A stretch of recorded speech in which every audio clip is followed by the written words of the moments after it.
Good morning. My name is Sarah Fosselt. I serve as the Board Administrator for the Texas State Board of Examiners of Marriage and Family Therapists. I'd like to begin by calling the roll. Dr. Merchant, Present. Dr. Elder, Present. Dr. Barty, Present. Ms. Azell, Present. Ms. Hampton, Mr. Hampton, Present. Mr. Parrish. Present. Ms. Rania indicated she could not attend. Ms. Richardson, Present. Ms. Smith indicated she could not attend. We do have a quorum, so I'll turn it over to Chair Merchant to call the meeting to order. Hey, welcome to the board meeting. I hereby call this meeting to order. Is that loud enough? Okay, anyways. Okay, so agenda item number 2, approval of minutes from the July 19th board meeting. Have we all had a chance to review that? Is there anybody who'd like to make a motion to approve those minutes? Motion to approve. Okay, is there a second? Second. Any further discussion? Okay, all those in favor of approving the minutes, raise your hand. And that is unanimous. Okay, agenda item number 3. To my knowledge, there are no appeals for application of licensure denials. So we will move to number 4. There are also no agreed orders to be executed by the board. So moving on to agenda item number 5, there are no review of SOAH. So we are skipping through those and moving on to number 6. Report of agreed orders executed by the council's executive director.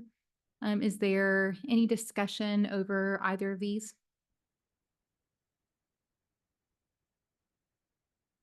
Okay, hearing no discussion, we'll move on to agenda item number 7, a report of cases dismissed by the council's executive director. Is there any discussion over this report? I actually had a question. There was one case that was classified as sexual misconduct and it was dismissed for lack of jurisdiction. I'm wondering if there's any way that that particular case can be forwarded to the appropriate agency or licensing board to manage that issue. If it is here in Texas, like it's another Texas licensing agency, then absolutely it would be sent to it. I don't know the exact details of this particular one, but that would be our standard procedure. Is we already have a policy in place to share it with another Texas agency, like it's a LCDC or some other license type or something like that. So it doesn't have to specifically be another board in the BHEC house. It can be any other state licensing board. Anyone in the state of Texas, Okay. yes. Thank you. Okay, well, actually, I did have another question. I had a question about that as well. Remind me what conditional precedent not met means. So a few of the types of complaints, depending on what they might involve, require there to be certain things to happen before they can file a complaint. One of them would be if it's a child custody evaluation and it's still pending before the court, that we've written the rules so that they won't use this as a litigation tactic to exclude the expert. They can go to the court. They can ask the court to exclude them as an expert. And if they are excluded and kicked off the case, then we will come in and potentially look at a disciplinary action. So the condition precedent would be, I don't know if this is the case, if this was a child custody case, but it was filed premature. It wasn't, it was before, it was still pending before a court, and we're not going to interject our authority on a court's jurisdiction. So, yeah. Awesome. Okay, thank you very much for that clarification.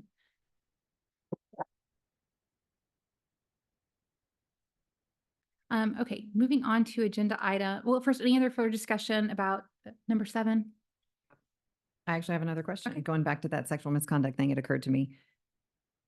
So we cannot, let's say it's a licensee in another state who was practicing with a Texas resident. We cannot refer that misconduct to their, because what you specified was any other Texas agency.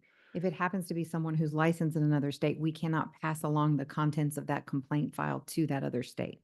So there are specific provisions in the government code that actually not only allow us, but require us to report to other Texas state agencies if there's a basis for a complaint. There's nothing specifically in the law that there are specific provisions in 507, 205 that make complaint information confidential and it can only be released in certain instances as stated in the statute. And one of them would be a law enforcement. So if they are committing sexual abuse of a client or something like that, like something that would fall under Chapter 81 of the Civil Practice Remedies Code, I believe there's potentially criminal liability for exploiting a patient.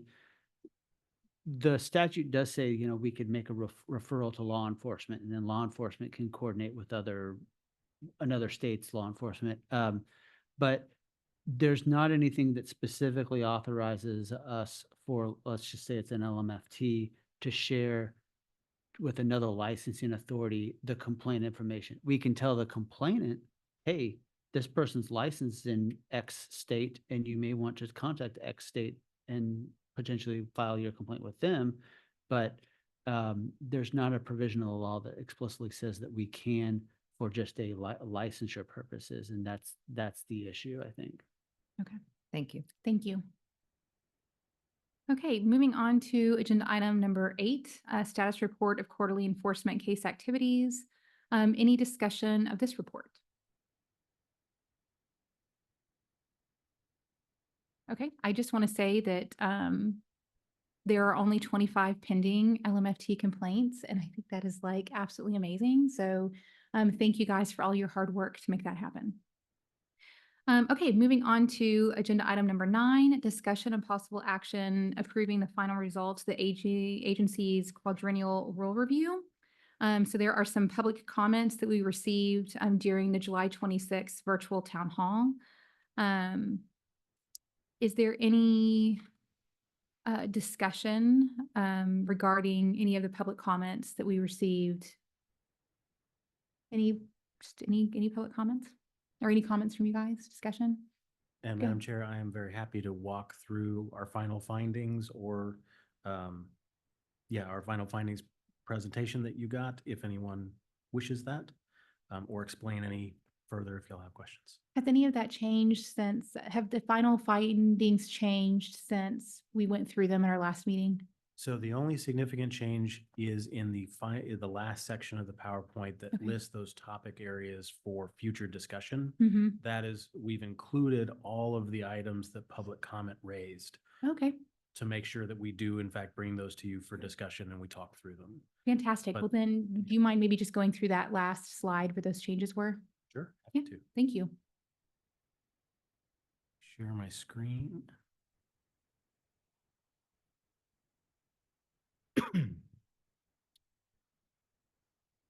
Pull up this.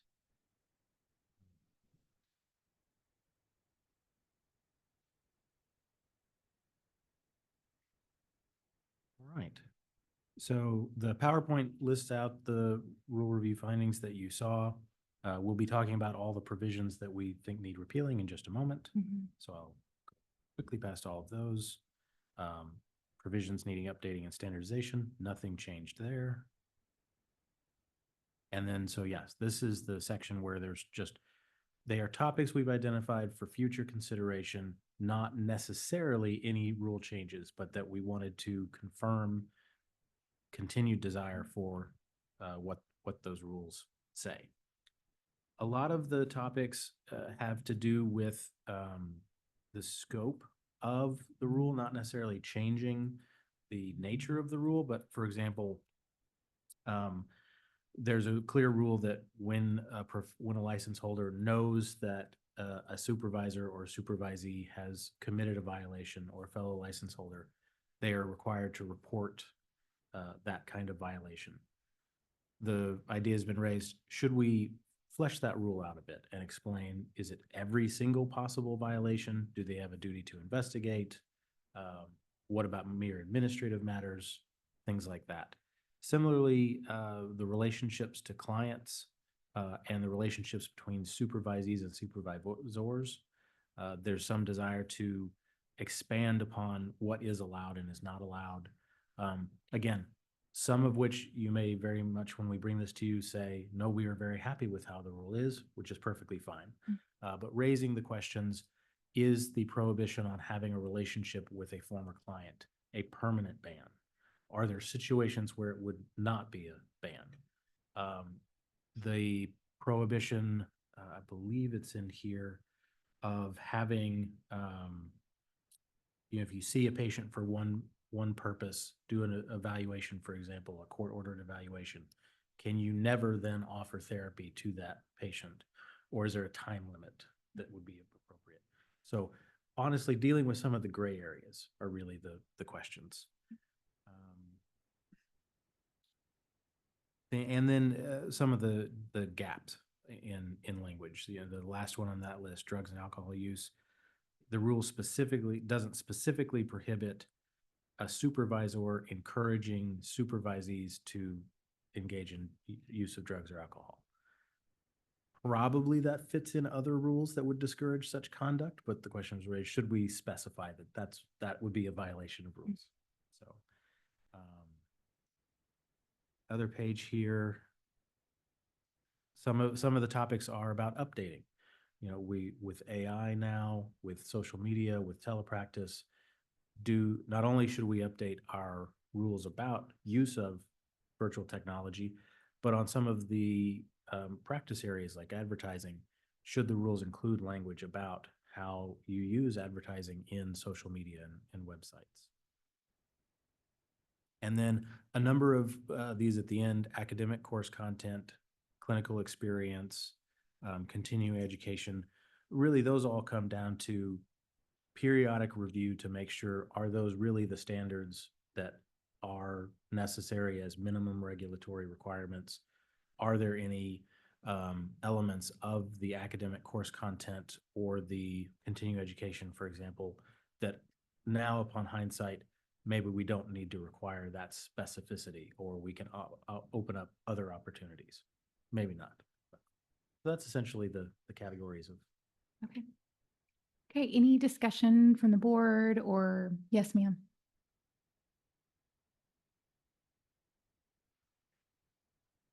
I noticed there were some standout comments.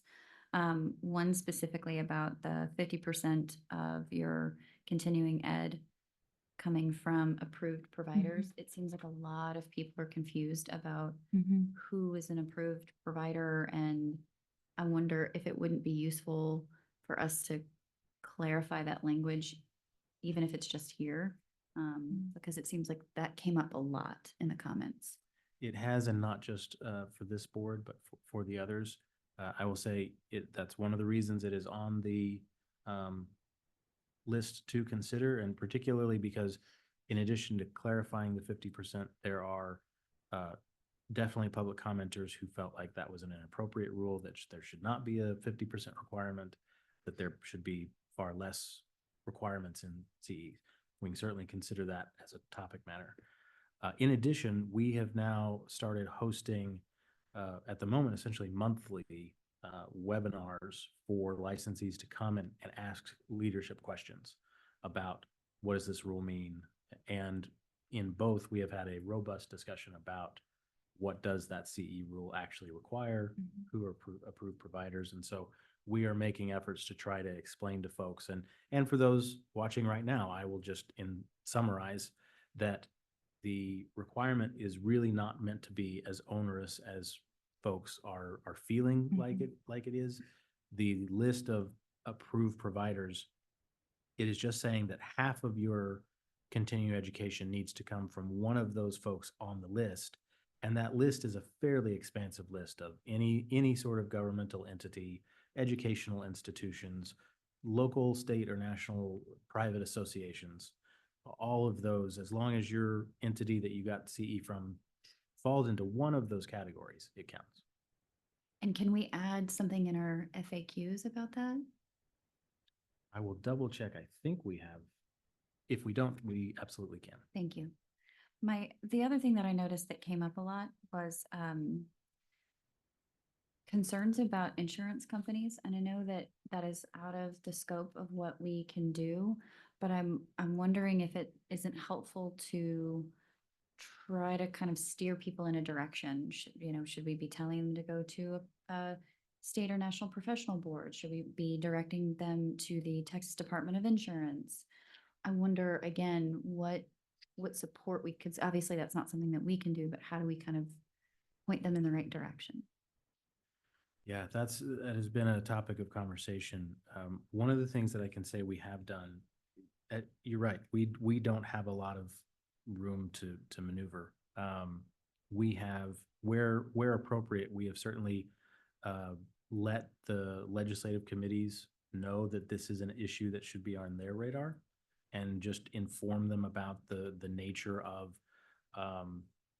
Medicaid, Medicare reimbursements and the rules about whether who can get reimbursed, and that how that drives the conversation for insurance.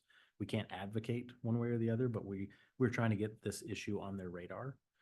Yeah, in addition, we have fielded a number of questions from folks at these insights hours, but also through our comment form about are there board restrictions on taking insurance? And again, for all who are listening, to be very clear, neither this board nor any of our other boards have rule restrictions on the use of insurance or who can be reimbursed by insurance.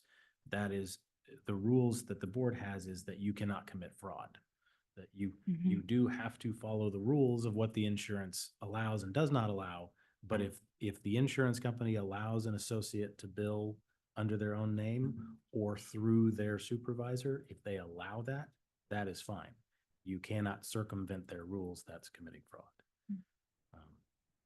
So again, I'll check out the frequently asked questions again, make sure we have that topic. We are trying to provide that information everywhere we can.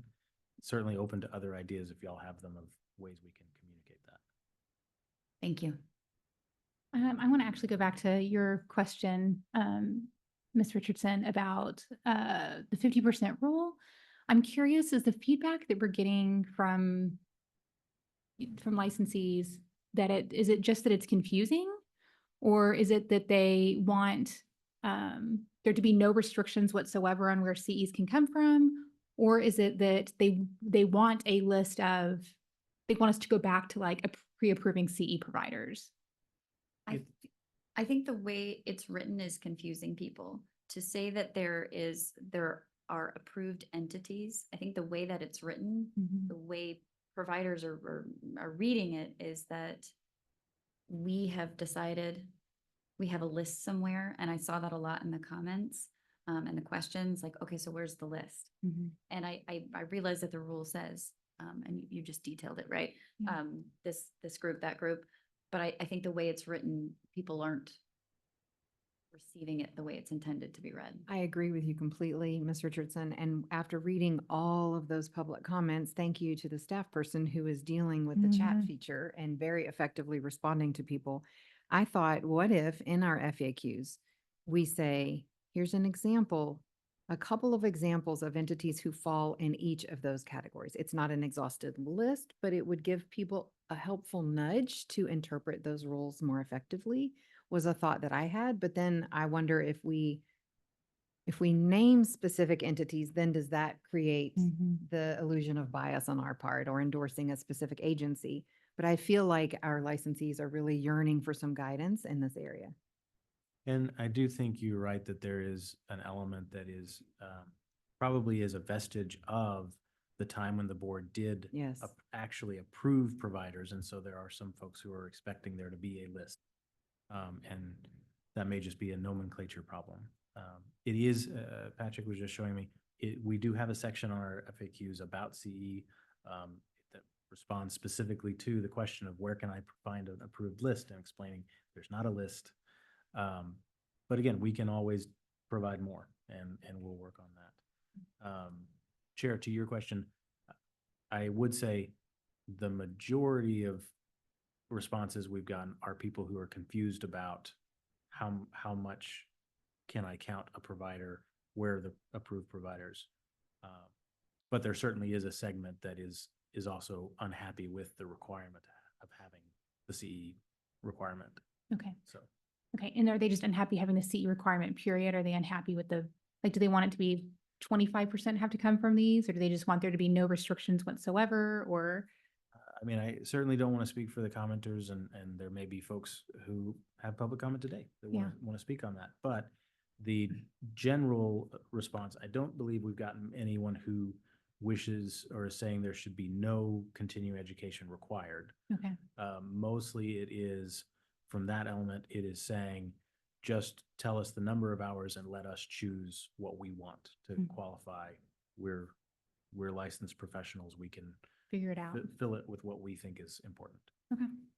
Okay. Thank you very much. Okay. Any other discussion of agenda item number 9?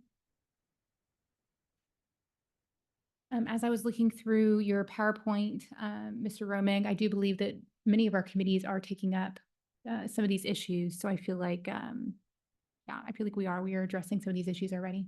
Yes, Ms. Elder or Dr. Elder. I just wanted to say thank you to I guess, Mr. Romig or whoever else helped to develop the PowerPoint, because my question in receiving the public comments was, what are we doing with these? We want to be listening and responsive to public comment. And so it really makes me happy to see that the public comment, everybody listening, the public comment was integrated into the PowerPoint. Therefore, we're going to be considering all of those topics. So I was very excited to see the robust turnout at some of these, insights over the lunch hour and leadership listening hour. And I feel like we have really come miles and miles in engaging our licensees. And I just want the licensees to hear, but also to say it's important to us as a board that we continue to be responsive and engaged. And we want y'all to keep showing up. Okay. Any other further discussion of agenda item number 9? Okay. Madam Chair, I would ask that the board approve the final findings, take a vote Oh, to yes. approve. Okay. May I have a motion for the board to approve the final findings? Motion to approve. Is there a second? I second. Okay, all those in favor, raise your hand. Okay, that is unanimous. Okay, then we will move on to agenda item number 10, public comment. Sarah?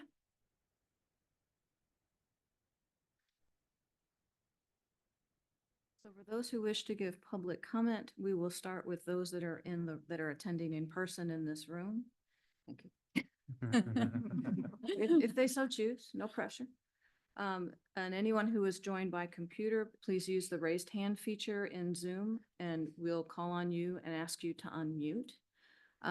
As you provide your public comment, please identify whether you are speaking for yourself as an individual or on behalf of an organization.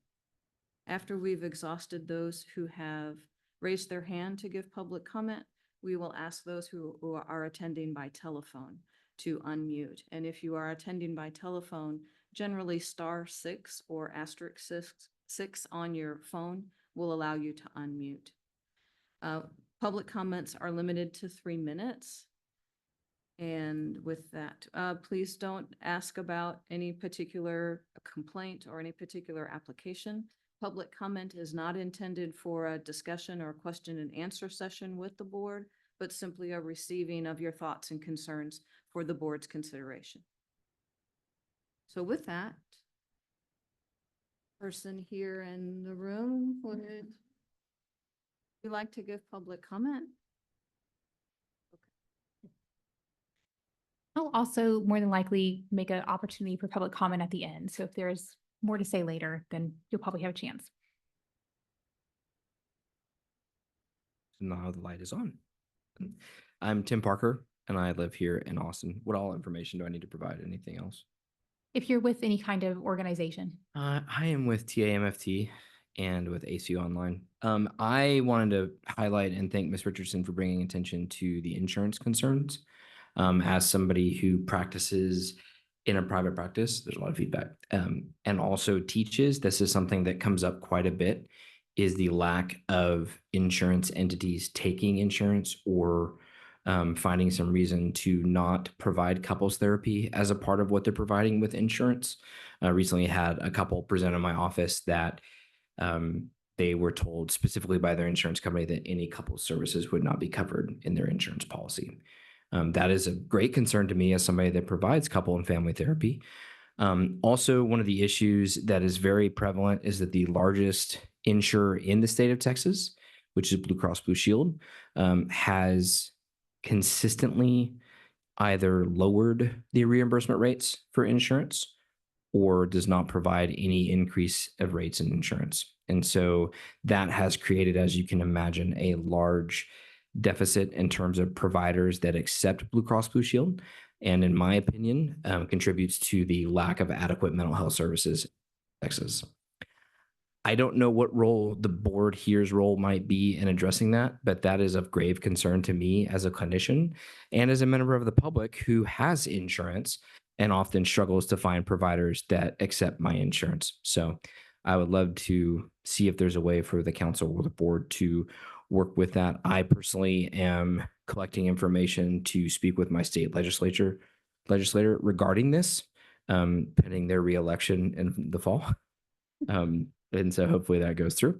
But that is something that I find to be really important, again, as somebody that supervises, somebody that is a practitioner, and somebody that accepts insurance.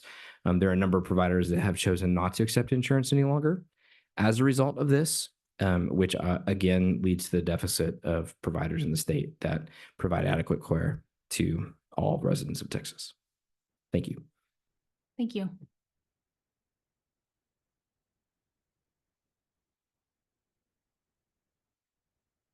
So going through the list of those attending by computer, I don't see any hands raised. If you're looking for the raise hands feature, it's in the navigation bar, usually at the bottom of your screen. And I don't see anyone attending by phone, so I believe that ends public comment.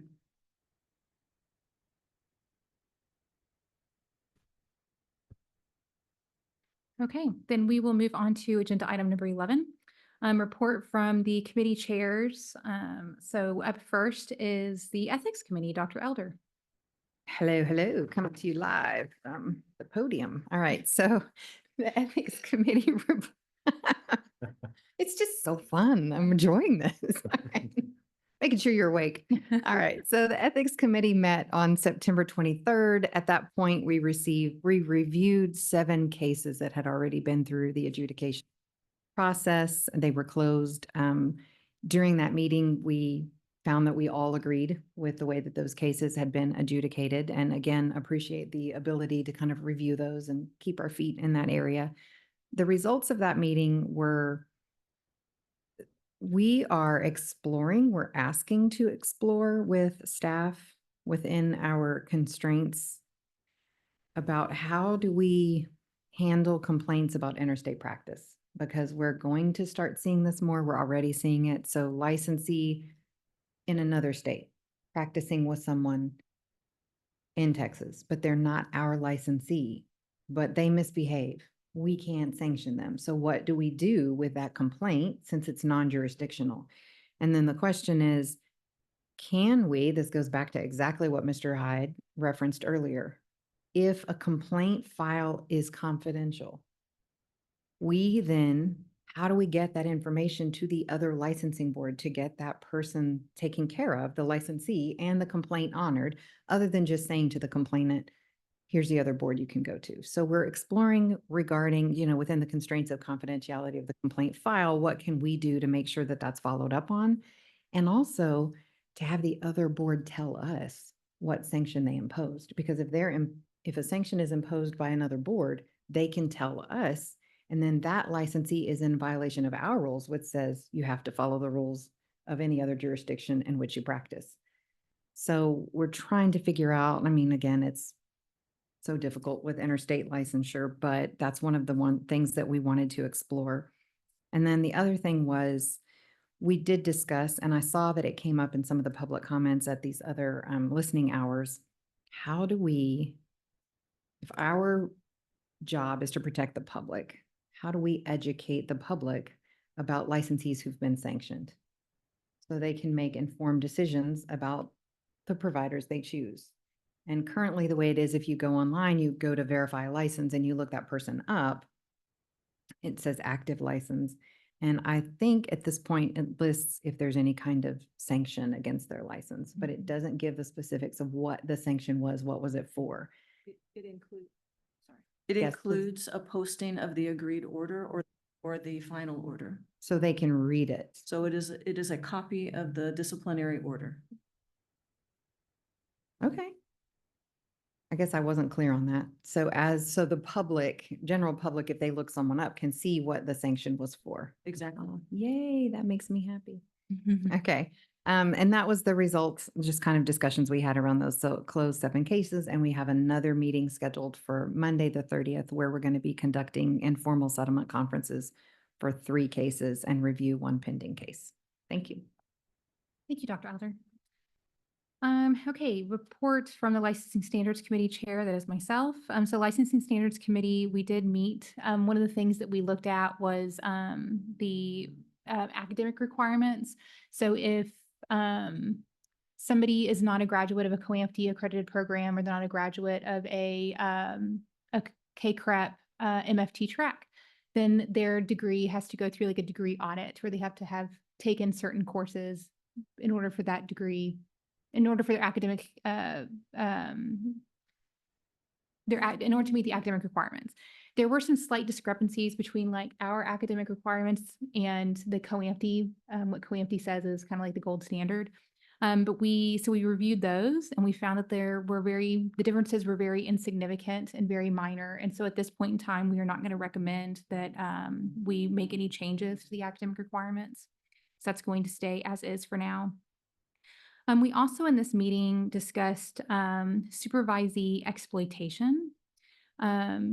Just through, conversations that I've had with others, through things that I've heard, through things that other board members have heard, it just seems that it's just kind of a growing concern of supervisees being exploited by their supervisors. And so we discussed this as a concern, and then staff brought it to our attention that the other board learned about this as well. So it's not just the MFT board.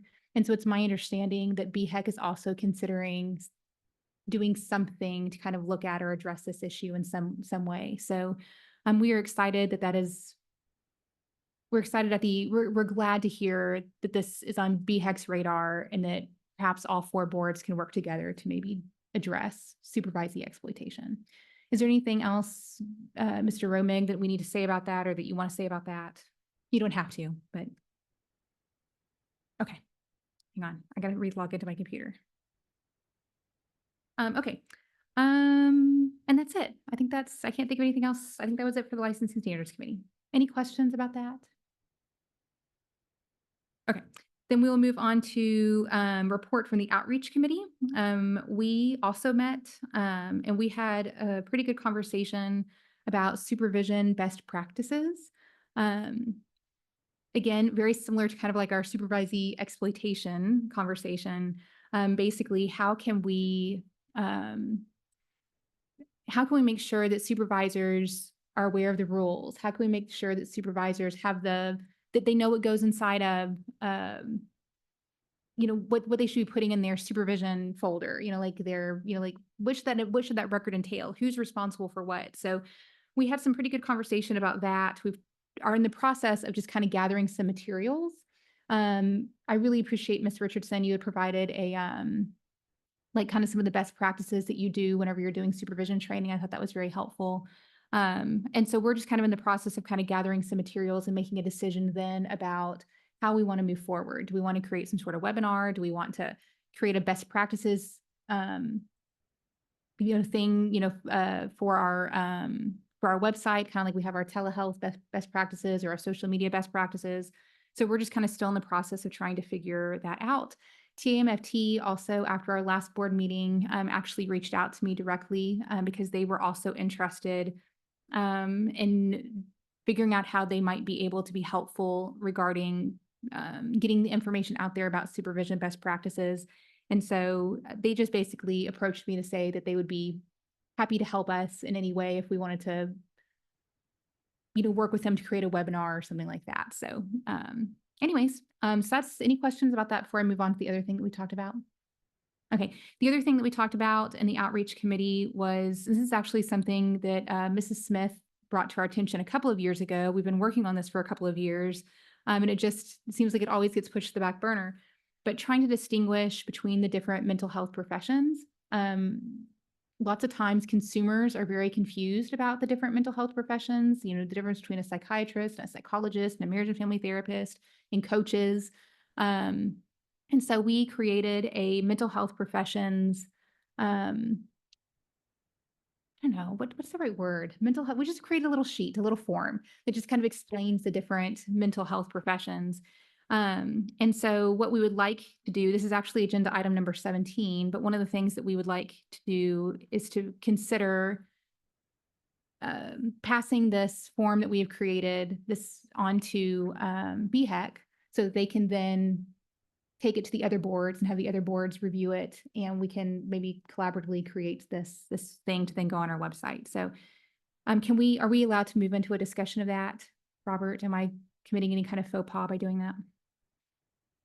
Hey, you can take up agenda items in whatever order you'd like. Okay. So I think then we will kind of put a pause where we're at, and we will go to agenda item number 17, which is discussion and possible action to define a request to the council and its members boards concerning publication or posting of information to assist consumers in differentiating types of mental health relationship and health professionals. So did y'all have an opportunity to review the document we sent? And if so, what are your thoughts?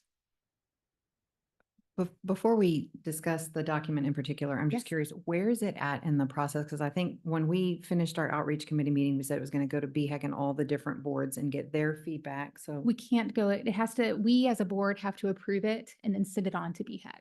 okay, so it's still here with us. It's still here with us. Okay, thank you. Okay, so what feedback, questions, comments, thoughts do y'all have? Is this the type of document that would be posted on the BHEC website, like as Yes. an FAQ? Okay. Yes.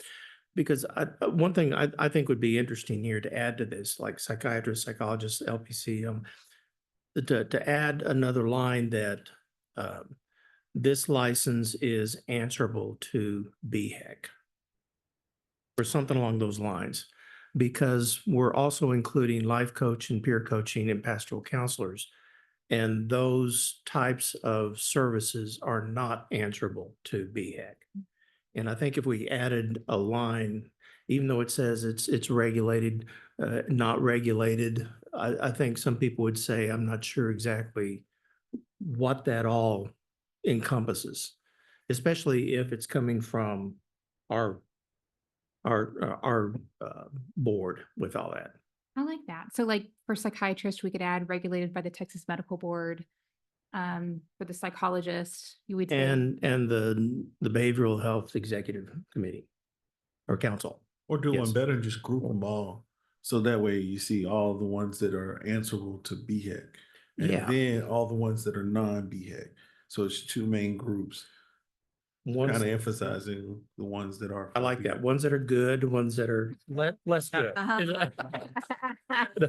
Okay, can you strike that, please? Yeah. But no, but making some distinction between those licenses that are subject to being regulated by entities, those that are not. And in addition to that, I think it would be great to add that these, whatever, however you want to say it, the client records are protected by confidentiality laws to all the ones above.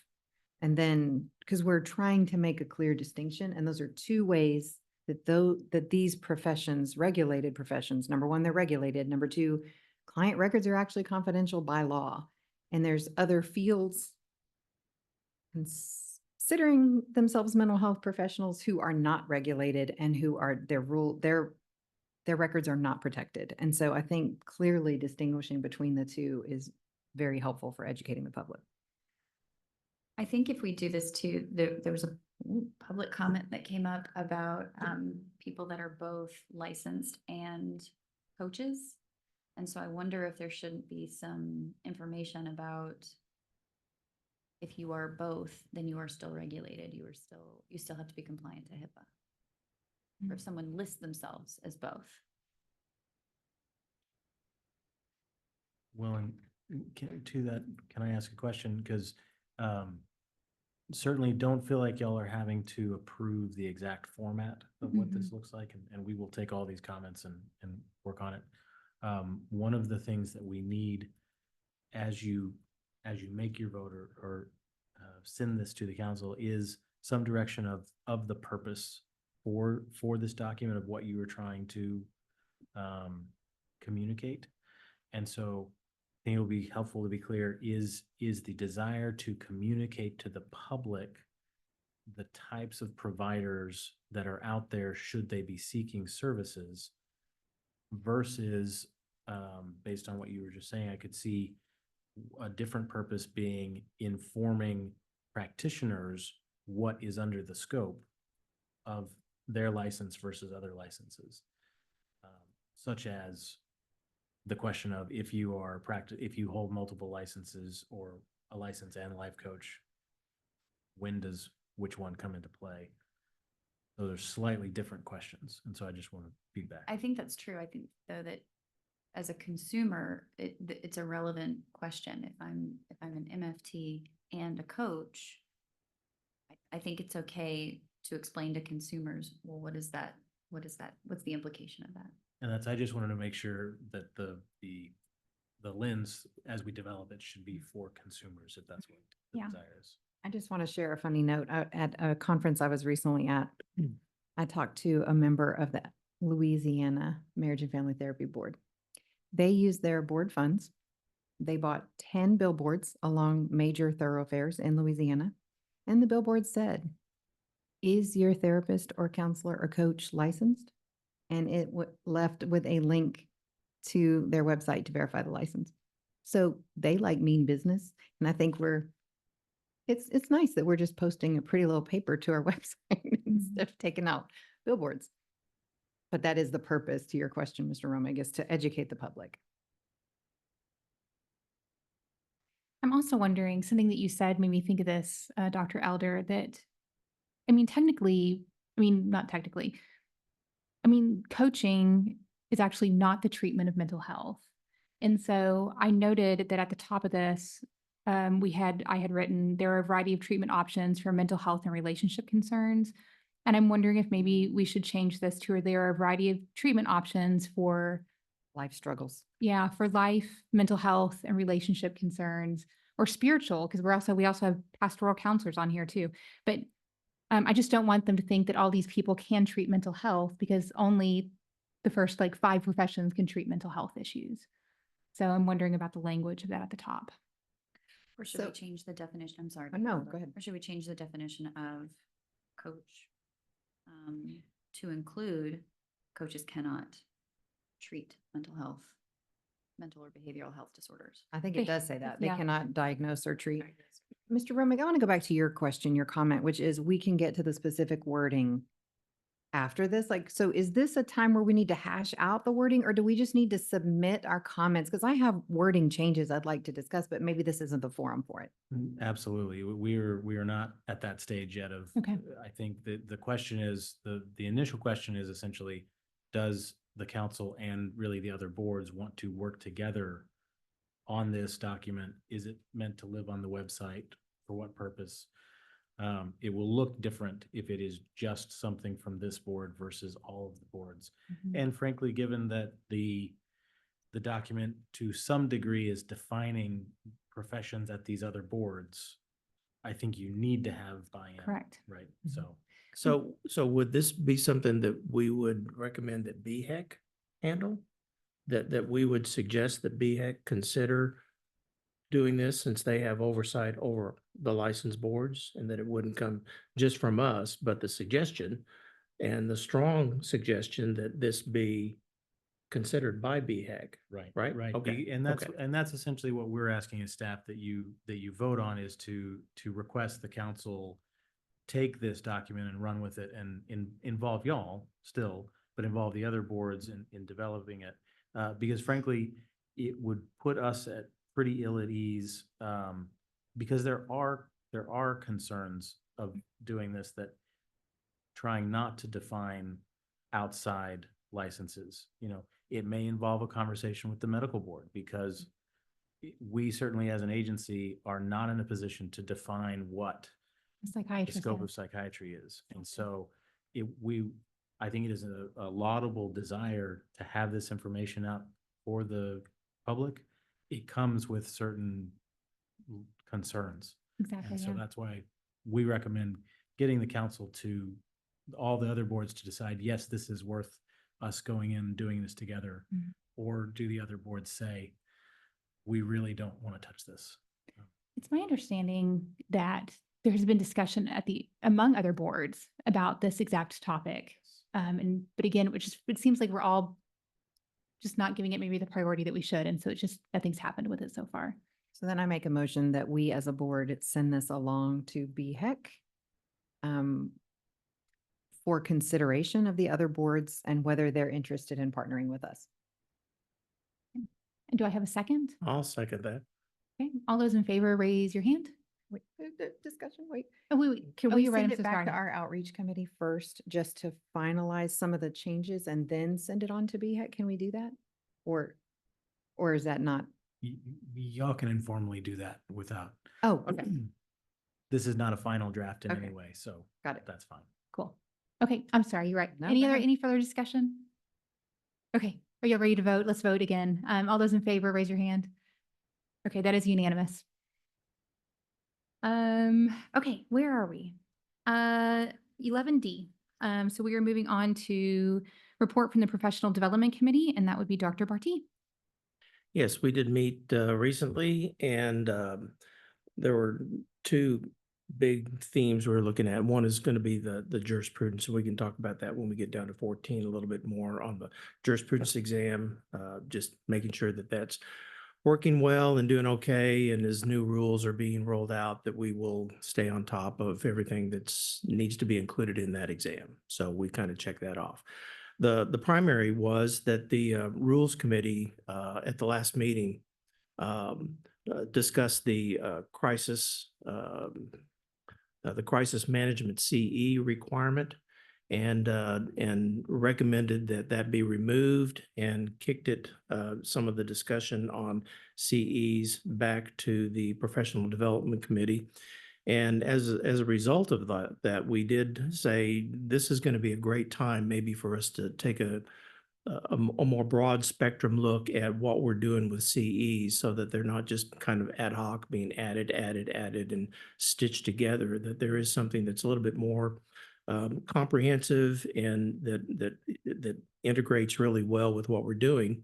And from that discussion, we were saying, what are other boards doing around the country as far as requiring CEs? And did a little bit of research with the AMFTRB because they've done some legwork in that regard.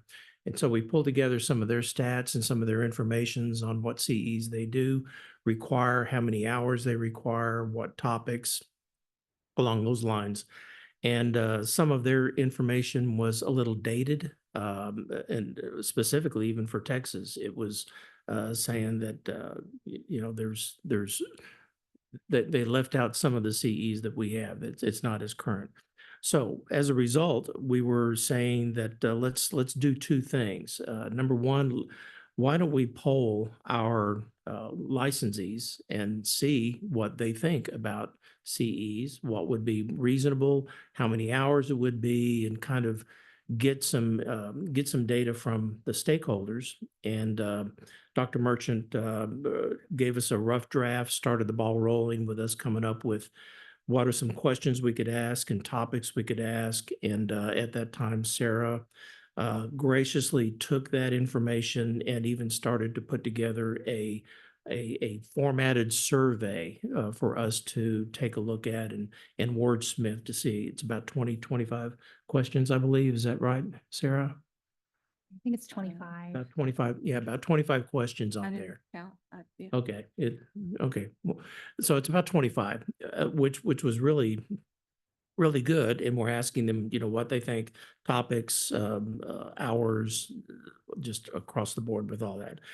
So we are going to, we're recommending that we follow through with doing that survey within the next few months, try to get that out there, get that put out to all of the licensees, gather the data back, and then come back to the board with some recommendations on what we want to do with CEs overall with all of that. In addition to that, Dr. Merchant says she has a graduate assistant that she is voluntold to do some of the legwork for researching what are other states doing that's current data and coming up with a whole lot of that kind of information that we can partner with the results we get from the survey and the results we get from Dr. Merchant's GA and put those together and come up with a proposal on what we would do with CEs. Was there anything else that we talked about that? I don't think so. And I would assume that the process, this would probably be the process, is that we'd probably spend the next couple of months finalizing the survey. And then probably at the January meeting, we'd have to bring the survey to the board. Right. And they would then vote to like move forward with the survey. Is that probably correct? Or That do we not need a vote from the board to send out the survey? Y'all can handle it how you would like. Huh. You can get permission from your colleagues today to just handle it and send out the survey, or you can wait and let them review it. And If I would like, I mean, I would like for everybody on the board to Board- review the board survey before we yeah. send it out. If I want them all to review it, does that mean that it has to be handled in an open meeting, or can they handle it? yeah, Yes. yeah, Okay. it needs to be open. Okay, then probably what we'll do is we'll spend the next couple of months finalizing the survey, so that way, because I do want all of y'all to put your eyes on it Yeah. before we send it out. So then we'll discuss the survey at the January meeting. yes. And then it would actually probably be pretty good timing, because if we were to send the survey out to all of our licensees, TAMFT is at the end of February. And so that would be a good time for me to remind licensees to make sure that to keep their eyes peeled for it so that they can, give us feedback, fill it out and give us feedback. Or maybe we'll have a QR code I could even share at TAMFT or something.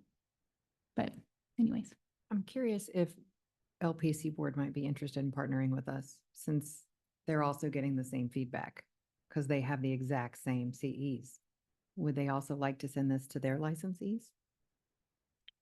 I don't know that they have discussed yet as a board whether they are open to opening up Okay. that discussion topic yet. Got it. And do we- I imagine once they catch wind, that they may, if they want to, they would reach out to us and pick our brain, and then we'd give them some notes and let them do what they want to do. We can always share. And staff will Mhm. certainly share. Yeah. Staff will share information, so. Yeah. I don't keep it a secret from the other board administrators. Good. And They're as, welcome to reuse it. and as we are collecting information, we're not going outside any other board or any other licenses other than MFTs. We're focusing just on what nationally, what's going on with the MFT licenses as regarding continuing education requirements during the renewal periods. Any further discussion of the report from the Professional Development Committee? Okay, then we will move on to report from the Rules Committee. The Rules Committee has not met. Because we are in the middle kind of the rule review process and getting all that finalized. I assume that we'll probably be meeting fairly soon before the end of the year. Okay. Okay, so then moving on to agenda item number 12, discussion and possible action regarding public comment on these various rule changes. So up first is 801.114, the changes to the academic course content. And let me pull up my list. I don't think we got any I public was gonna comment say, on I that. don't think we got any public comment on that one. So just to make sure that I understand what we are, just what we are doing here is we're reviewing public comment, and then we are making a decision about whether we are going to vote to move this on to BHEC for BHEC's considerations. That's where we are kind of in the rulemaking process. We did not receive any public comment regarding 801.114. Is there any discussion from board members regarding this rule change, or do I have a motion to approve it? Motion to approve. Okay, is there a Oh, And Robert? just to make sure, just because you didn't use this particular word, but that you're sending it on to the council for adoption. Okay, yes, we're sending it on to the council for adoption. Okay, do I have a second? Also, Okay, any further discussion? Okay, then all those in favor of moving the changes to 801.114 to BHEC for adoption, raise your hand. Okay, that passes unanimously. Okay, then moving on to 801.115. There was also no public comment regarding 801.115. Is there any discussion or do I have a motion to move this to BHEC for adoption?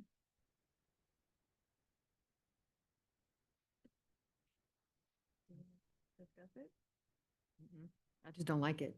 Oh, no, we don't like it. Nobody likes it. Nobody likes Yeah. it. Motion to abolish. Oh, yes, okay. Repeal. Well, Do I have a second? Second.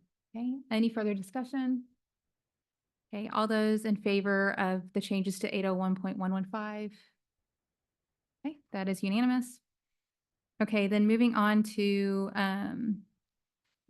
public comment for 801.142. Can I have to remember which one it was? We actually had public comment It was on. that one. It was this one? Okay, thank you. Okay, we did have public comment. The public comment was in favor of the telephone option for supervision as a modality. That was it. Any discussion of the changes to this rule? Okay, then do I have a motion to move the changes up to BHEC for adoption for 801.142? I move to accept. Okay, is there any, do I have a second? I'll second. Okay, any discussion? Okay, all those in favor of moving 801.142 to council for adoption, raise their hand. Okay, that is unanimous. And then 801.1, or I'm sorry, 801.201. This is the creation of a temporary license. We approved this a long time ago, but anyways, it is finally able to go up to BHEC for adoption. There was no public comment. Is there any further discussion about 801.201? Would anybody like to make a motion to do this? I saw motion. Okay, are you going to second? I want a second. Okay. Any further discussion about 801.201? Okay, all those in favor of moving 801.201 to BHEC for adoption? Okay, that is unanimous. And Okay. Madam Chair, just for the board's knowledge, it did take a long time to get 201 to you as final. But because we took all that time, the database is ready. And so it will not take a long time to get it active. Fantastic, thank you. Okay. Okay, then moving on to agenda items, number 13, possible discussion and possible action concerning repeal of rules to correspond with changes to schedule of sanctions because of the quadrennial rule review.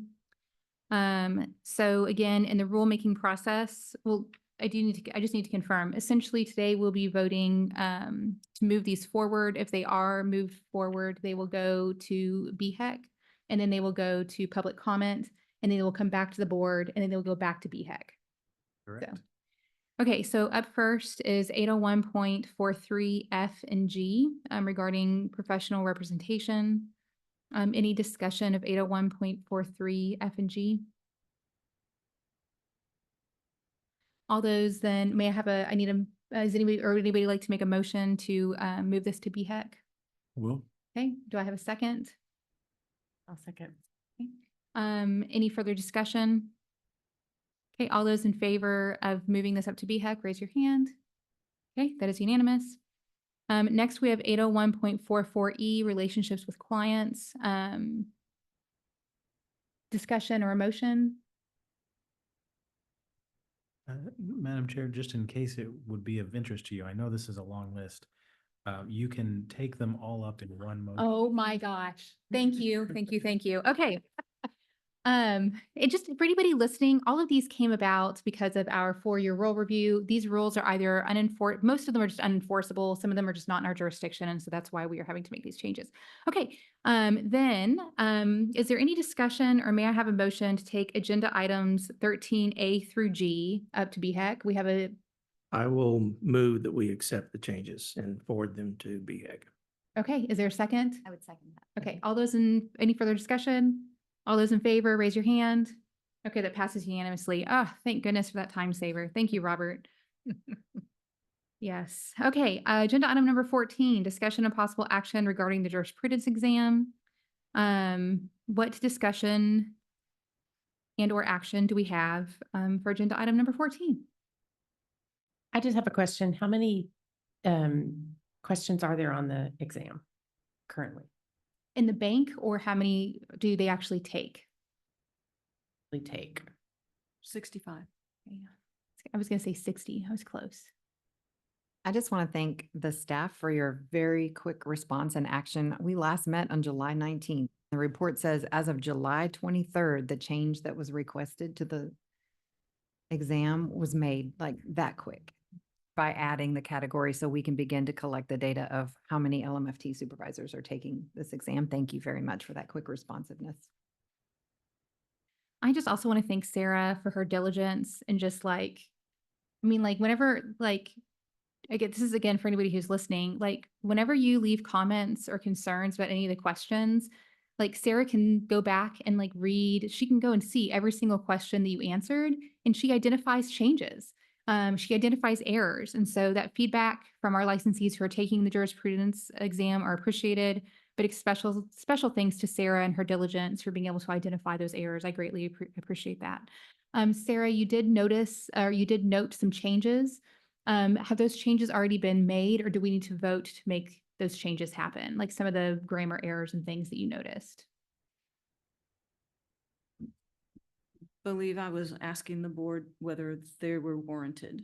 So Okay. they were suggestions by me, not changes made Okay. so far. Okay. So do we then need to vote about whether or not can we just direct you to make those changes? You can simply direct me, I think. Okay. Nothing from the attorney. So yeah, I can be so instructed. Okay. Well, then I think that we so instruct you to make those amendments, those changes. So thank you. I am instructed. And thank you so much. I echo the diligence that you have, Sarah, to do this and for the timeliness of it, following up with it.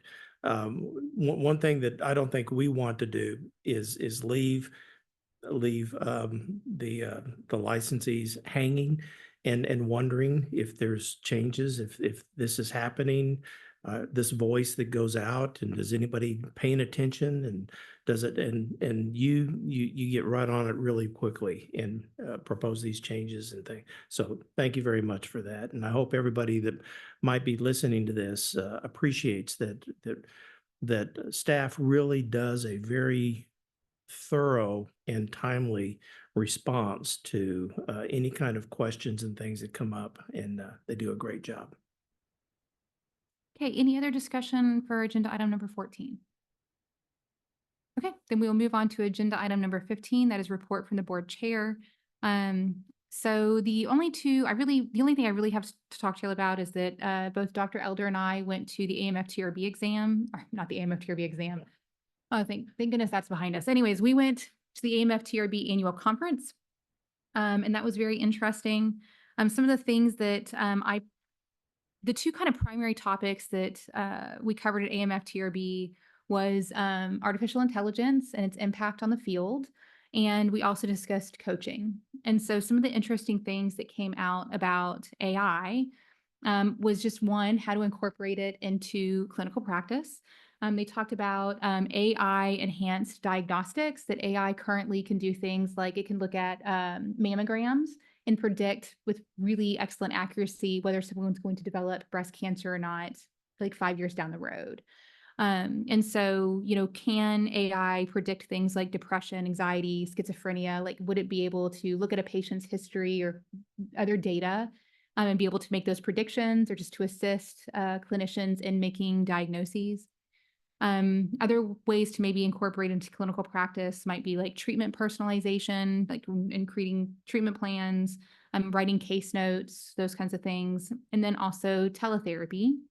And already there are several CBT-based AI options out there.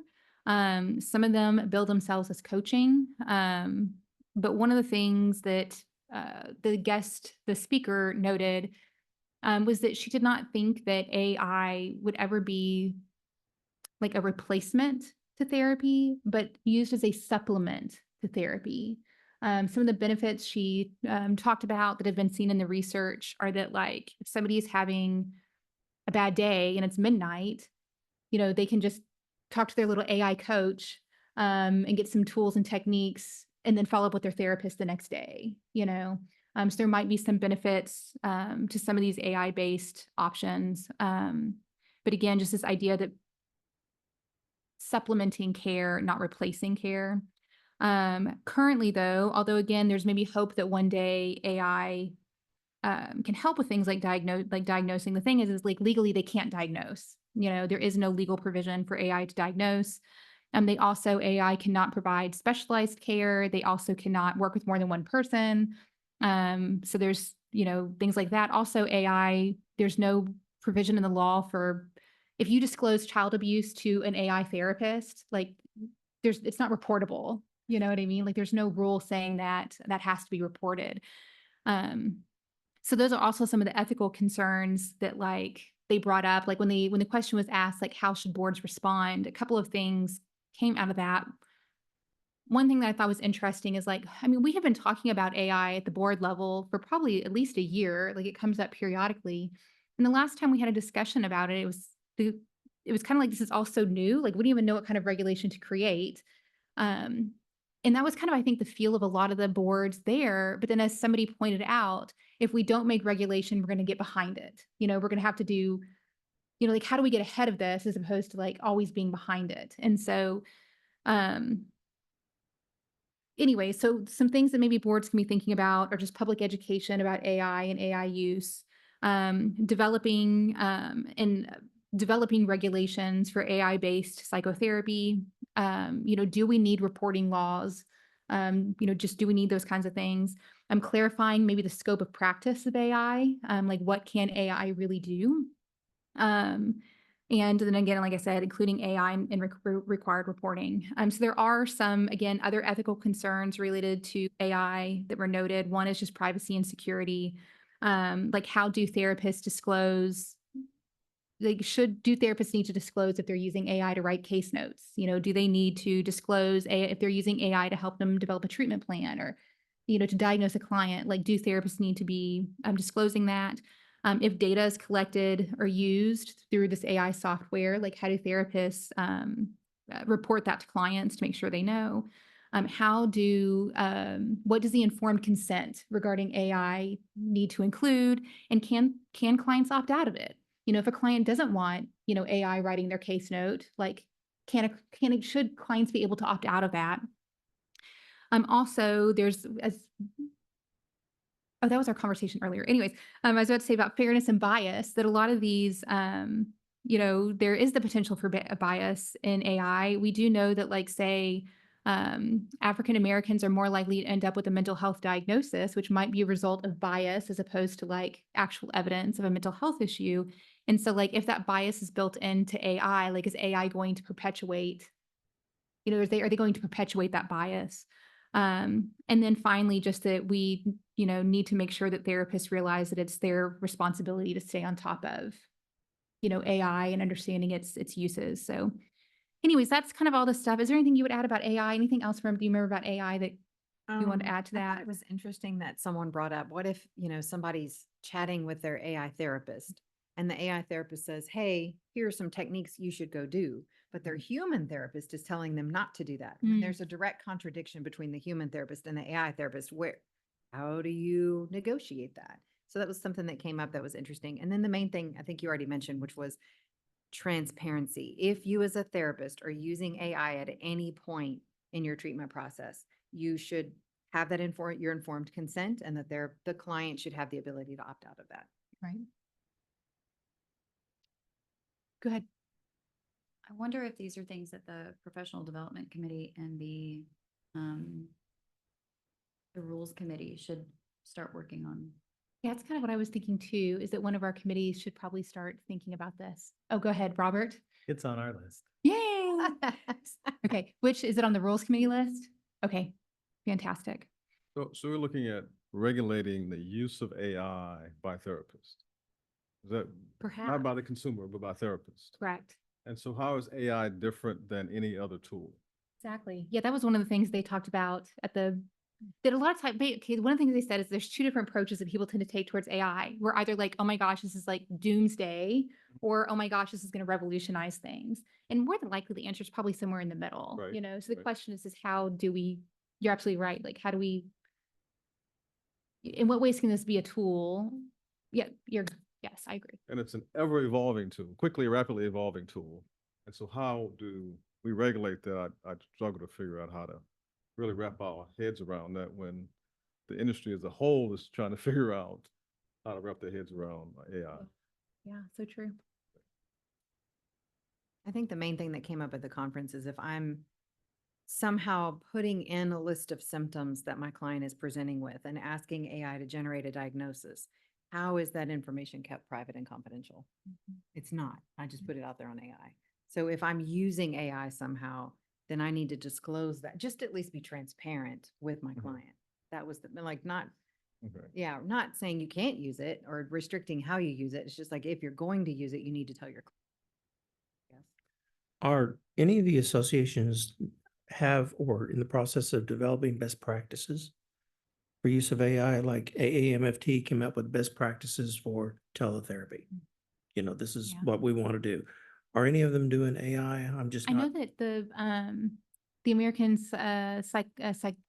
APA? Yes, I know that they have developed a committee, or maybe one of their committees is looking at it. But I do know that they are at least looking at it. But I've not heard about AAMFT or TAMFT or AMFTRB has a committee looking at it. okay. Okay. Yeah. All right.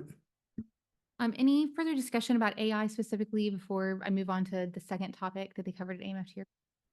No. Okay. The second topic they covered at AMFTRB was coaching. And so we actually had a professor of coaching come and talk to us about, she is with the International Coaching Federation, and she just came and visited with us, and it was very, very interesting. One of the things that she pointed out was that coaches deal with future issues, not past issues. So coaches cannot treat, they cannot diagnose, they cannot treat mental health issues.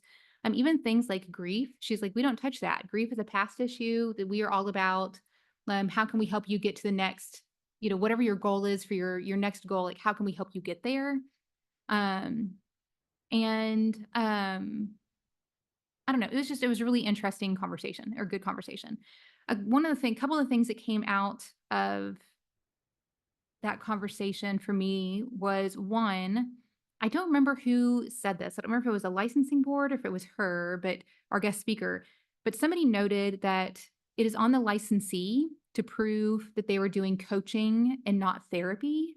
That it's not the boards who has to prove that it's on the licensee. And I guess I'm curious if that's the case in Texas, or do we need that to be in rule, or I don't know.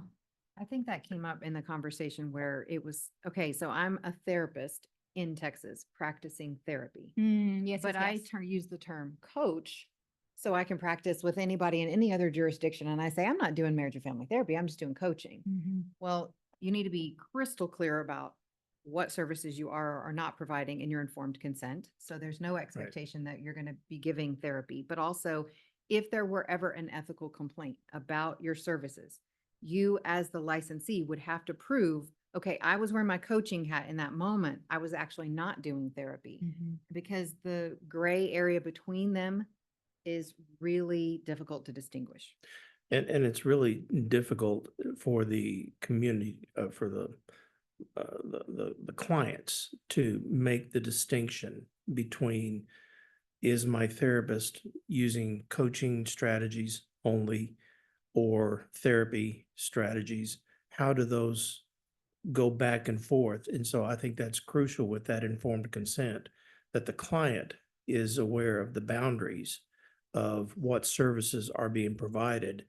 And what I've found is that licensees oftentimes are too vague in making that discrimination, and that it can be confusing to the client as to whether or not this is just coaching from a licensed marriage and family therapist. Well, I think one of the things that concerns me is most often when I hear therapists talking about going into coaching, it's almost like it sounds like they're doing it to get around rules. that it's not because they have decided that they no longer want to do marriage and family therapy and they want to move into coaching because they actually know what coaching is. Oftentimes when they talk about it, it's because I want to get around the rule some way. And so I don't think that therapists even understand the distinction between marriage and family therapy and coaching. And so I don't know, I sometimes wonder if maybe we need to do also, I mean, we're talking about how do we educate the public about the differences between marriage and family therapy and coaching, but how do we educate, marriage and family therapists about the differences between marriage and family therapy and coaching? I don't know. So therapists are allowed to do coaching, and I guess the licensees are allowed to do coaching and therapy. Correct. And do they charge different rates for coaching and different rates for therapy, or it's the same rate? I have no idea. And so on your with your coaching hat on, then Mm-hmm. you're competing against the folks that are unregulated. The folks we just said don't have to have degrees, and Correct. really a campaign trying to educate people around Mhm. the differences and the difference in the quality and education. Yeah. And the therapist is going to do both. Has there been consideration to just remove that language from our rules? I would prefer not to remove that language from our rules. Okay. What language is that? Life coaching, because the rules, the rules do say that life coaching, Is within the jurisdiction. life coaching and any related techniques or modalities is acceptable. The reason that I'm in favor of leaving that in our rules is because, again, we've seen where people try to say that they were coaching, and so therefore it's okay that they had sex with their client. Or it's okay that they try to use it to circumvent the rules. It's okay that I did A, B, and C because I was coaching and I wasn't actually operating under my marriage and family therapy hat. Well, but our rules allow Exactly. people to be life coaches. Yes, but then that means that they can't make that distinction. So this means that like when they are doing life coaching, they're still practicing with their license. And so therefore they follow under the same rules, which means they can't have sex with their life coach clients either. So there's no See, rules. that's around going to be coaching. confusing. There's no rules around coaching. No. So the person that came in represented coaching from whatever federation is just kind of an unregulated market. Correct. Okay. Correct. Which is why if we remove the language altogether, then there would never be any discussion among an LMFT about life coaching being used or not used, because it's not part of our license. Can we hear from our attorneys? I know, you want to say, yeah. So there's a concept here that I think is a regulatory concept that may be useful to think about, which is the difference between a title act and a practice act. And essentially, one of the ways you regulate a profession under what's called a practice act is the literal practices of a profession. You must be licensed to do those things. And that's the kind of act y'all have, and all the boards we have. But that is easiest to regulate when there is a specific act that you can define as being one profession or another. And I'm not part of the profession, so I don't always use the right vocabulary, but for example, I think projective assessments is a very specific thing. You're either giving that assessment or you're not. It's sort of surgery is a pretty specific thing. If you're doing surgery, you're practicing medicine. There's not really a lot of other opportunities for doing surgery that you could look at and say, oh, well, that's in a different profession. Unfortunately for y'all, a lot of your profession, the physical act is very hard to distinguish among the various modalities that you are using. Y'all as professionals are better than the rest of us at identifying when somebody's using cognitive behavioral therapy versus another type of therapy, couples therapy. But the act of doing those things is from the outside, very hard to visually distinguish. And so very easy for practitioners to say, well, it wasn't this, it was this other thing. And so in this vein, I think where certainly, I think we've talked about and where I recommend the board focus its efforts and the council focus its efforts is more of the title direction, making sure that everyone has to be very specific upfront of what hat are they wearing at any given point. Because while they may do a certain act under that hat, as long as they are very clear about what hat they are wearing when they start treatment with a client, then it's clear who's got jurisdiction, if that makes sense. It's clear to who though? It's not clear to the client. It needs to be clear to the client.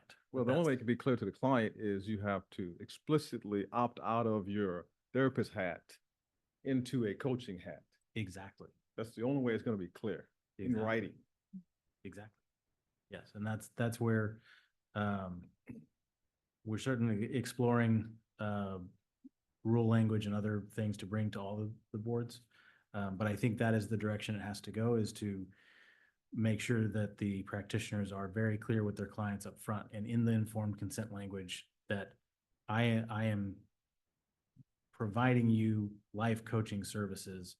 That is what this is. Whatever we're about to do is under that umbrella. Mhm.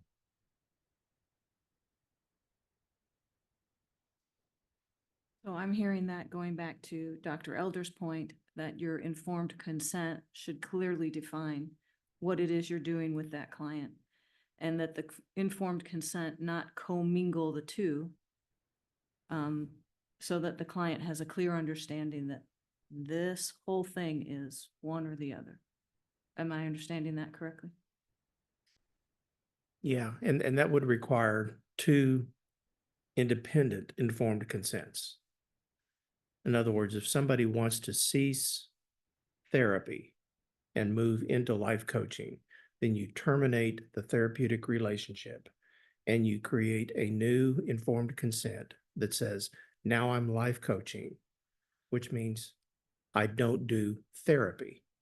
And that the client needs to be clear that we're not going to be talking about therapeutic interventions in life coaching because that's prohibited.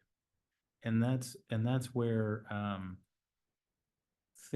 one analogy that I think has been helpful is to think of it as though the marriage and family therapist also uses yoga. Well, one marriage and family therapist, that's all their business is, but as part of their treatment plan, they talk with the client about doing yoga, doing meditation as a thing that could be a practice that could help, versus a marriage and family therapist who also owns a yoga studio and has that as a business.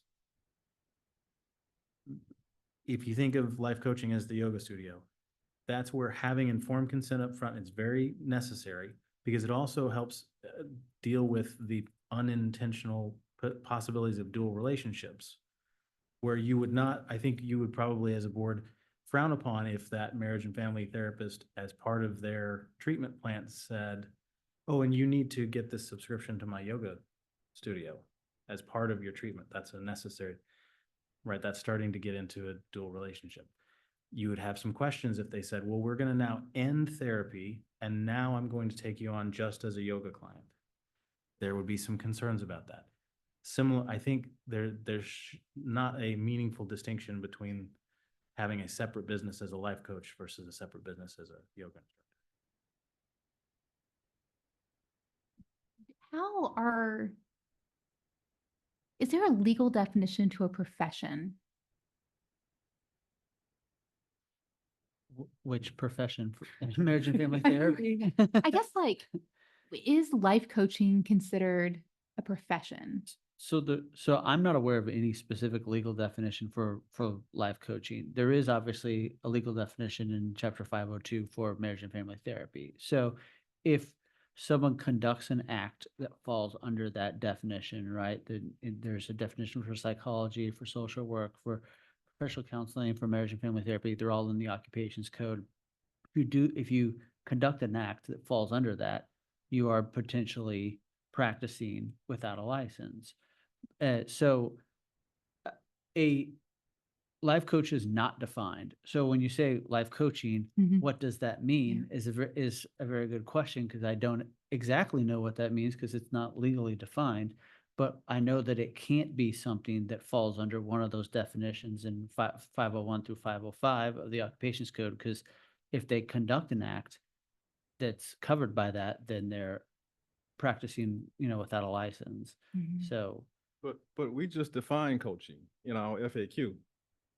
So what do you mean it's not defined? you're talking about the rule, and it basically says life coaching and any related techniques or modalities by an MFT is covered under the practice of conducting the practice of marriage and family therapy. No, but So we outline what a coach is, and we said what it is and it's not. you mean the document that's going Right, to so the we council define coaching. that is going to be, it's going to need more work, is what we're saying. It's going to the council to then to be Okay. Worked on. discussed and developed and worked on, yeah. Yeah. So, Unless we remove it from our rules. Item 21, if it's just removed from our rules, then Make things we work don't for have to us. mess with it. I don't think turning a blind eye to it is the way to like. It's not a blind eye, it's a delineation. I think, okay, let Ms. Richardson go. I thought that the lecturer that you said, the life coach, she had an interesting definition. We only deal with the future. We don't deal with The past. And to say that as clinicians, we don't deal with the future, I think is wrong. So we absolutely, if you think about, let's just use boundaries as an example, right? If a person has a history of poor boundaries, you work on them with that. You are absolutely going to talk to them about how they are going to deal with boundaries and boundary violations in the future. You are not going to terminate your therapeutic relationship with them, to begin a life coaching relationship with them, to talk about how they're going to handle those boundaries in the past. I think it's very reasonable that MFT's licensed therapist would deal with both past and present and future. I wonder the ethics of life coaching, which is not regulated, to stay away from the past. Because that's not enforceable. Even though she says we deal with the future, that's a nice concept by somebody that's not in a regulated industry that prohibits life coaches from going the whole spectrum of the lifespan. So I'm totally in agreement that we deal with the past, the present, and the future for sure. If life coaches are specifically in the future, then that's charming, and that's nice to help them do whatever they need to do in that regard. My thinking is civilians out there, the population, they don't necessarily draw the distinction between life coaching and therapy. Life coaching, I think, out there means something as an entity, as an industry. And they know it's not therapy.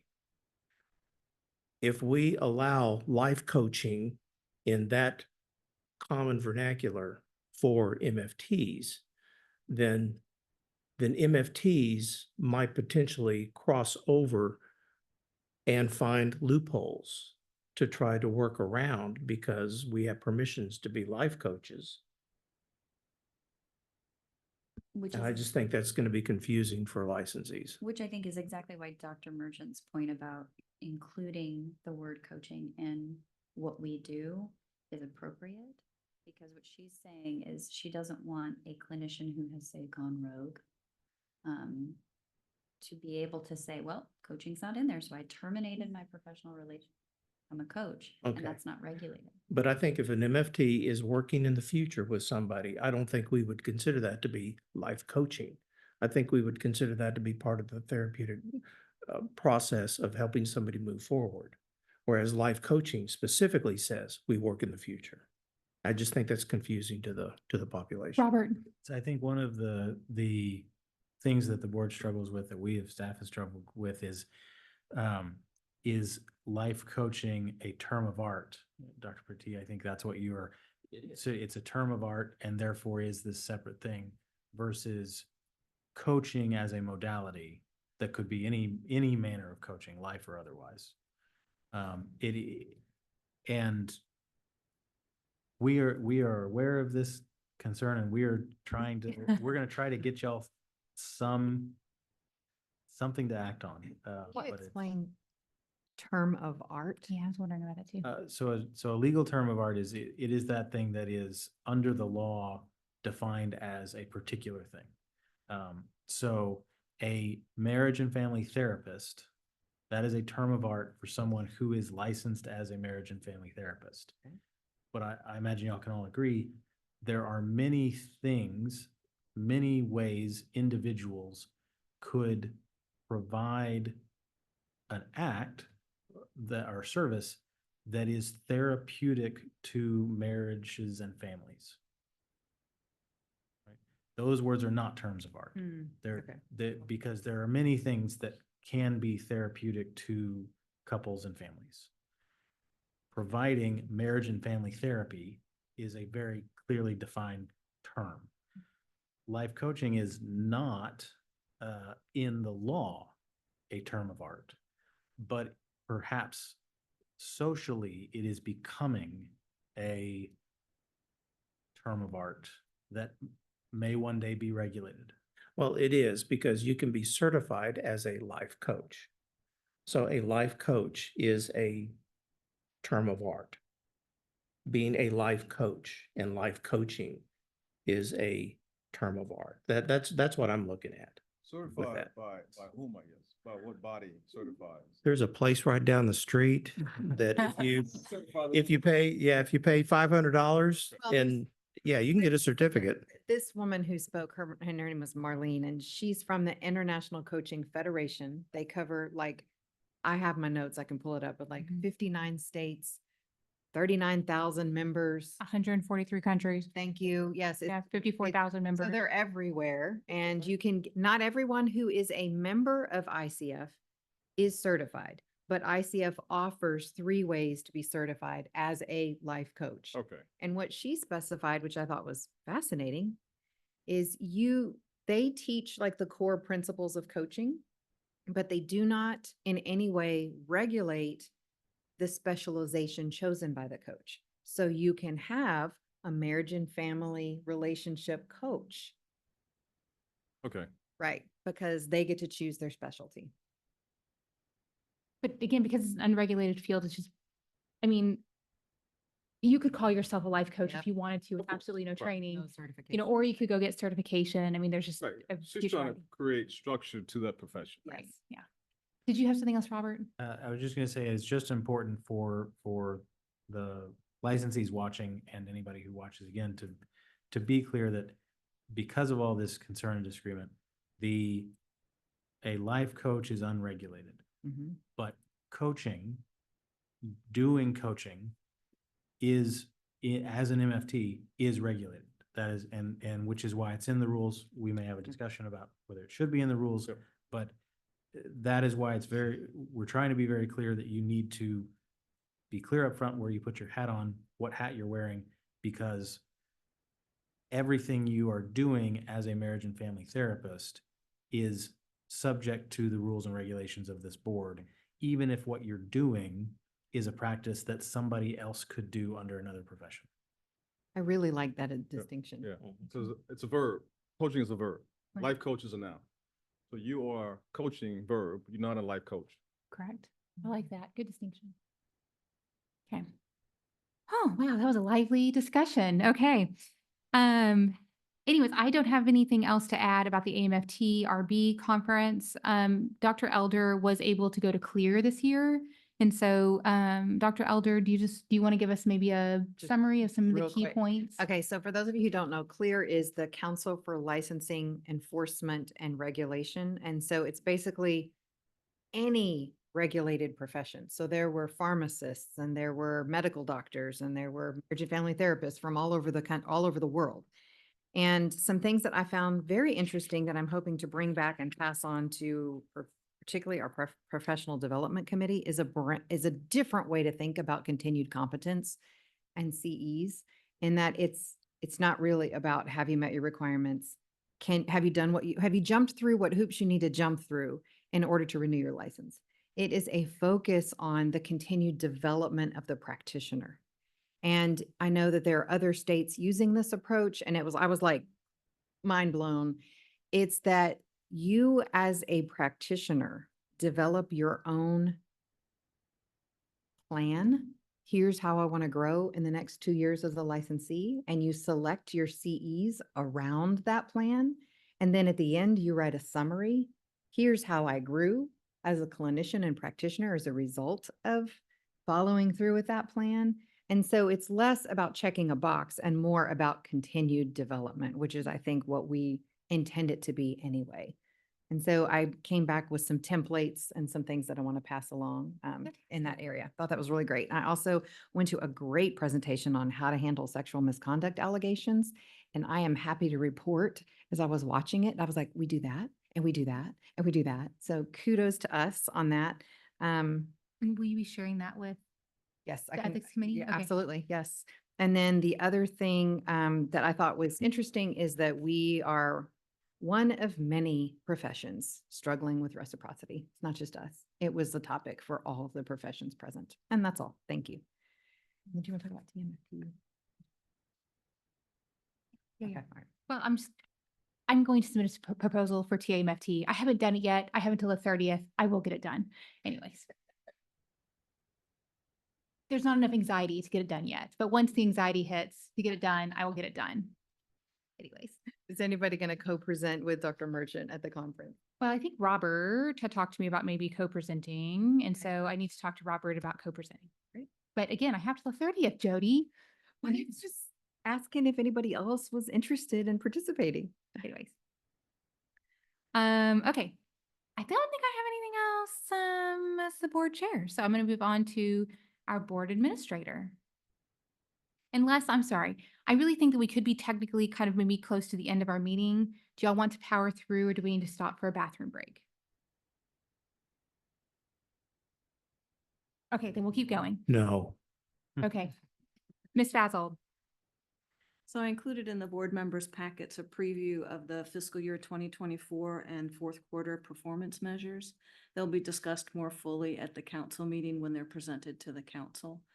So I couldn't answer any of your questions if you had them at this time, but the council meeting will explain them. We'll have more of a discussion. I also included in your packet reports from a number of events that the staff held. On July 25th, we held an Insights over the lunch hour.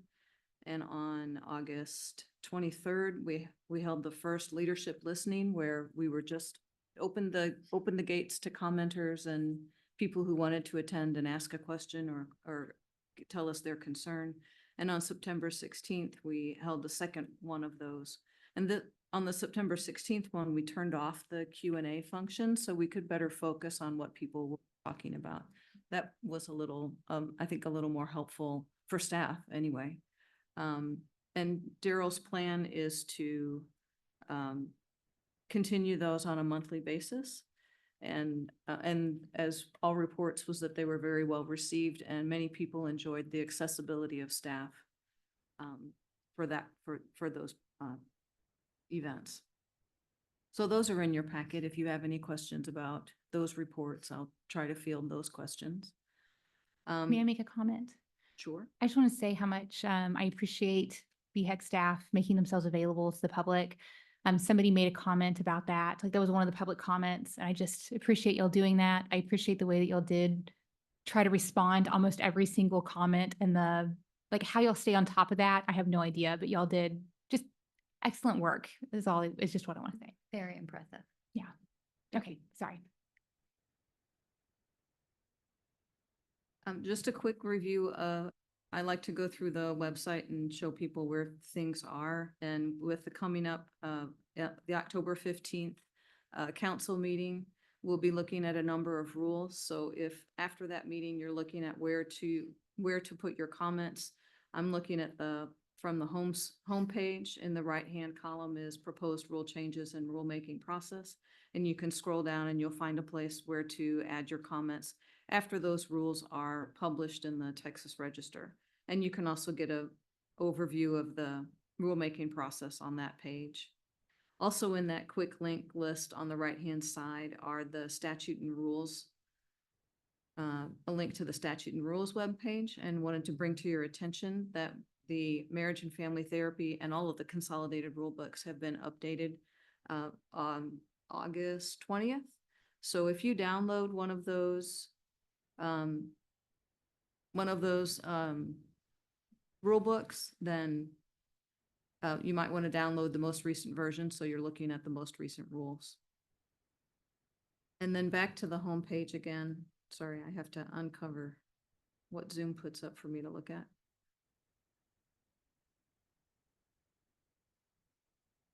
So I'm going to go back to the home page and back to the quick links and just ask you if you're interested to hear more about what the board is doing and what rules are changing. Then please use our email updates. Fill out the web-based form, and then you'll get an email to complete the submission process or the subscription process. And I think that concludes my report. And unless you have any questions. I have a question. So I noticed, first of all, I echo Dr. Merchant's comments about just the extensive chat replies that you were able to offer in those events. I noticed that it came up quite frequently of, can I get CEUs for this? Have I been here long enough to get CEs? How will I get the CEs? Is there any way, I'm not technologically savvy enough to know this, but if people enter, no matter when they enter the Zoom, that they get a message that says, if you're in the Zoom for at least 50 minutes, you get CE credit. The credit will be emailed so that you do not have to repeat that a million times in the comments. So when the event is advertised in the email update message, It we says that. explicitly say upfront Oh my gosh. whether this event includes a CE component or Right. whether it is. If we're just listening to you, then we didn't think that was necessarily a learning experience. So there was no CE for the leadership Right. listening stuff. Sure. And Director Spinks has begun to make it a habit at the beginning of the event to Yes. state whether the CEs are there or not. I mean, I'm just thinking about join from another computer and let that computer be the message about CEs. I mean, I'm just trying to think about how to save y'all the time. Maybe you can find an AI to respond to all the comments. Here you go. Yeah. We will ponder on that. Yeah. The other thing was I noticed there were no less than 30 comments in all of the chats about when can we practice across state lines? How can we practice across state lines? I mean, reciprocity. And I honestly, when I think about our job as a board is to protect the public and make sure that the public has access to services. I don't think that this is just licensees saying we want to be able to practice across state lines. It's coming from clients. And so this is our job, is to figure out reciprocity somehow. I don't know how, but just saying.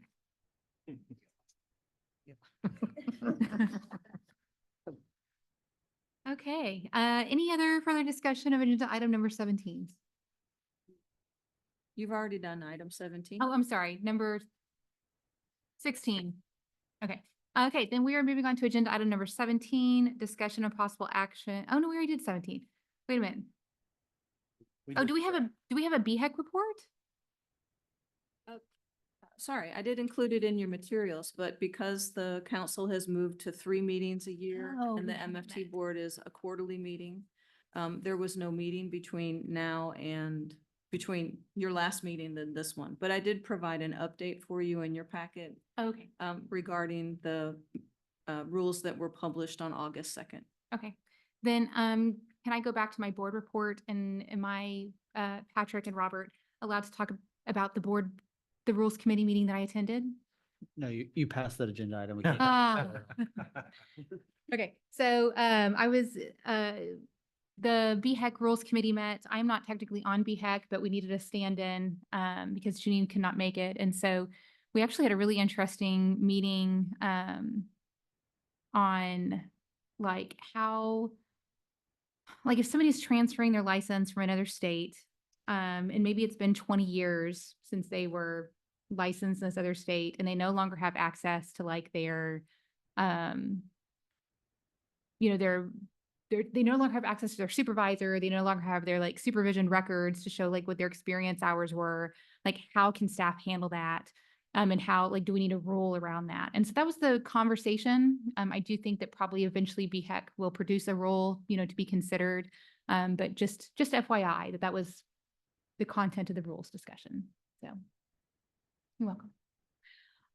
Okay, then I think I will, before we move on to 18, 19, and 20, I just would like to see if there's any additional public comment that anybody would like to make.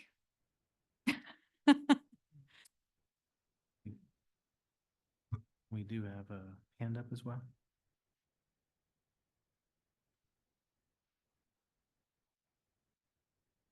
We're getting that. Go ahead. We do. Okay. I just want to say I appreciate the conversation on coaching and what that means to our profession as a practitioner, as an educator. That is one of my largest concerns, is the fact that I think the conversation that I saw that was being had, I think one of the things that was not said, but is probably at the forefront, is that as the Board of Examiners for MFTs and as BHEC, underneath that umbrella, your goal is to protect the public. And when somebody engages in a matter that's unbecoming of an MFT, you have the ability to remove them from a position of power in how they interact with the general public. Unfortunately, I have seen too many times where somebody has been removed as an MFT and no longer is able to act in that manner, and then turns around and changes all of the information on their website that said therapist, counselor, whatever, to coach. They have not done anything else. They have not changed anything else. And so now they are acting as a coach and are still interacting in the public and being a danger to the public, in my opinion. And so I think that's probably at the heart of what the concern is there's no way to protect the public from these people that unfortunately do not mean well. To that end, I think it would behoove the state, and I don't know, this is probably outside the scope of what y'all can do, but it would behoove the state to come up with some sort of regulation for coaching. Because until that is done, this will continue to be an issue. Until there is some sort of consequence for people that act outside of the public's general interest or best interest, there will continue to be this concern. I also encountered somebody in public one time and I said, "What do you do?" And they said, "Oh, I'm a relationship coach." I was like, "Wow, I'm a marriage and family therapist. What is your training?" And they said, "I experienced some things in my life." And I was dumbfounded. And then I said, "How much do you charge an hour?" They said that it is $5,000 for 10 hours of time with them. For those of you that are not math whizzes, that's $500 an hour. That is about 5 times as much as what insurance reimburses for couples therapy. So also, it could protect the public from being taken advantage of by somebody that does not have any formal training or any understanding of what they're really doing. I think that we have the ability to do coaching. I love that that's a part of our licensure.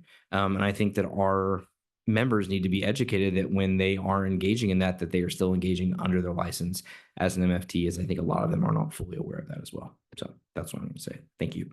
Thank you.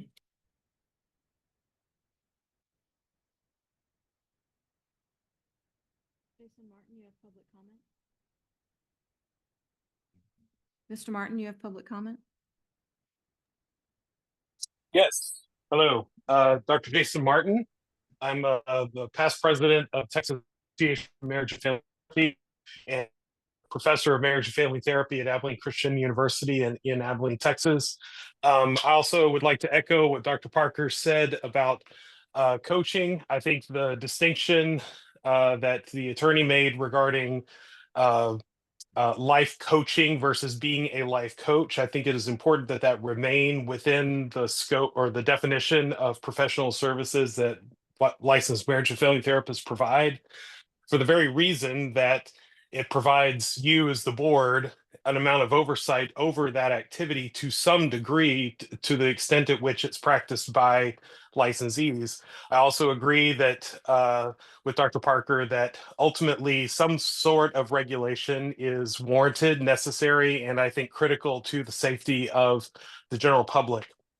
I also wanted to just mention something that may not necessarily be I don't know to what degree this board can do something about this. I, as a clinical supervisor, have run into an issue at times where my licensee may be at an agency or somewhere not working for me, but working elsewhere, and I'm just supervising their work.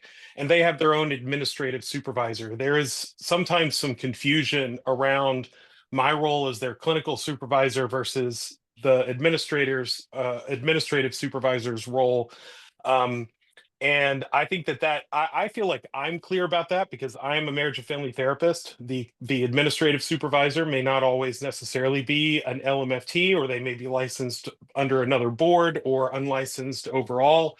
And there are times where ethically, what I, as the supervisor, believes needs to be done comes into conflict with what the agency or the administrative supervisor needs to be done.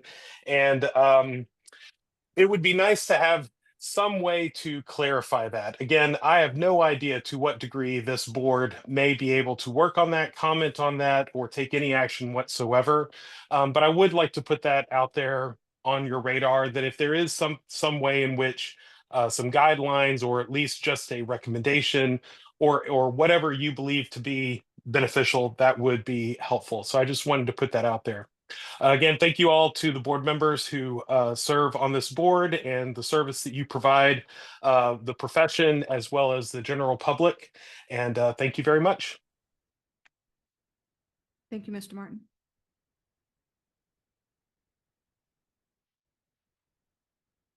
I see no other hands raised. And I see no one attending by telephone, so I believe that ends public comment. Okay, thank you. Okay, agenda item number 18, discussion and possible action regarding future priorities and activities of the board. Is there anything else that needs to be on our radar? I have a question. Yes, yes, ma'am. I'm just curious about where we're at with CE broker and the creation of the ombudsman. We are working on the contract with CE broker. We have a lot of time because we can't implement it in the database until probably next summer. And Oh, so I didn't know we that. Okay. we can't we can enter the agreement and get all set up, but because of how the database works, Okay. I won't bore you with all the reasons, but we can't go live for Okay. quite a while. Thanks. And then the ombudsman position is in our legislative appropriation request. Oh. And so as the session will start in January, and we'll see what the introduced budget looks like, and we'll advocate for that. So that means it can't actually be put into place until after the legislative session Until anyway. September of next year. Oh, thank you. What exactly does an ombudsman do? So there are two types of ombudsman. One is for internal purposes for employees, usually for large organizations.